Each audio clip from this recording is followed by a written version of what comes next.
What's the meaning of Stonehenge? It's one of those mysteries that just won't leave you alone. Prehistoric cave paintings are one thing, but to have jammed several 20-ton rocks into the ground upright using the technology available 5,000 years ago? That's a pretty incredible feat. But one of the only scholars with permission to excavate in the area has a new theory that makes the whole thing much more mysterious. What if the stones that line up with the solstices were already pointing to that spot for millions of years? The heel stone. Rewriting prehistory. Meet Mike Pitts.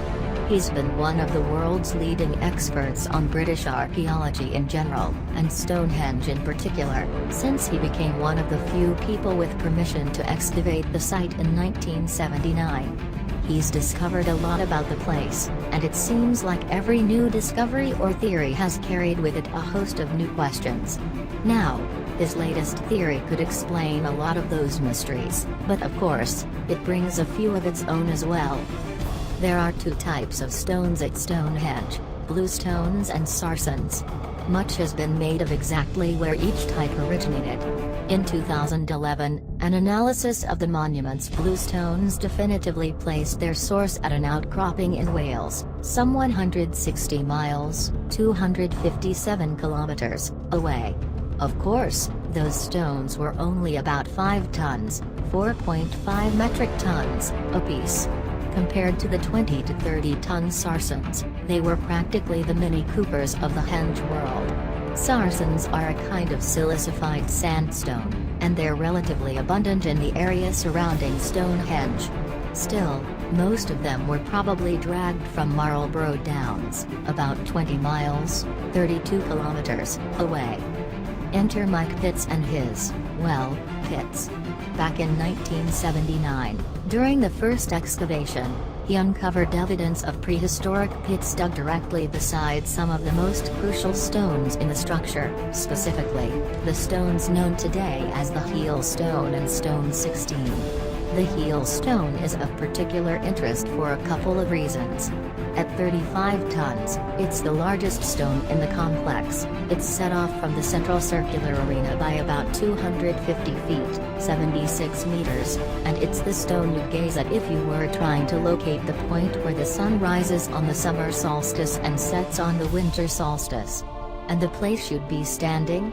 Right next to stone 16. When Pitts first discovered those pits, he thought they might have once contained other stones that had since been removed. But now he believes stone 16 and the heel stone were dug out of the ground right there. An ancient guidepost.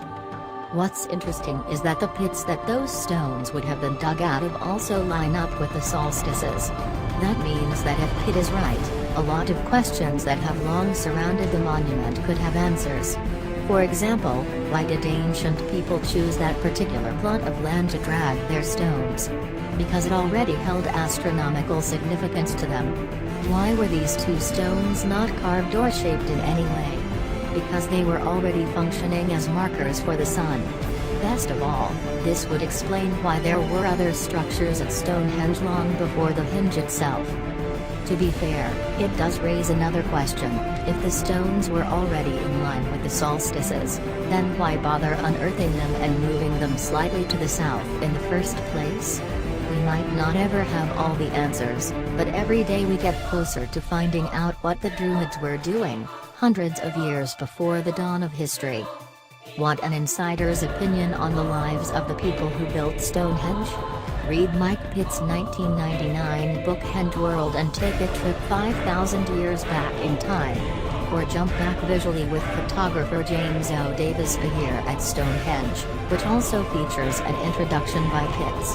We hand-pick reading recommendations we think you may like. If you choose to make a purchase through that link, Curiosity will get a share of the sale.